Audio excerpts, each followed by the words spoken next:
আসসালামু আলাইকুম ওয়া রাহমাতুল্লাহি ওয়া বারাকাতুহু।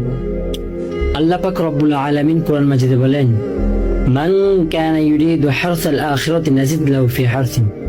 অর্থাৎ যে ব্যক্তি আখিরাতের ফসল চায়, আমি তার ফসলের উন্নতি দান করিব। ওয়া মান কানা ইউরিদু হারসাদ দুনিয়া নুতিহি মিনহা। আর যে ব্যক্তি দুনিয়ার ফসল চায়, আমি তাহাকে দুনিয়ায় সামান্য কিছু দিব। ওয়া মা লাহু ফিল আখিরাতি মিন নাসিব। কিন্তু আখিরাতে তাহার কোনো অংশ নেই। হাদিস শরীফে আছে, যে মুসলমান আখিরাতকে নিয়ে নিজের লক্ষ্য বস্তু বানাইয়া লয়, আল্লাহ তাআলা তাহার অন্তরকে ধনী বানাইয়া দেন। সুবহানাল্লাহ। এবং দুনিয়া অপদস্থ তাহার নিকট হাজির হয়। আর যে মুসলমান দুনিয়াকে নিজের লক্ষ্য বস্তু বানাইয়া লয়, সে বিভিন্ন রকমের পেরেশানিতে লিপ্ত হয়। আর দুনিয়াতে তার যতটুকু ভাগ্য নির্ধারণ করা হয়েছে, সে এতটুকুই পাইবে, তাহার চেয়ে সে বিন্দু পরিমাণও পাইবে না।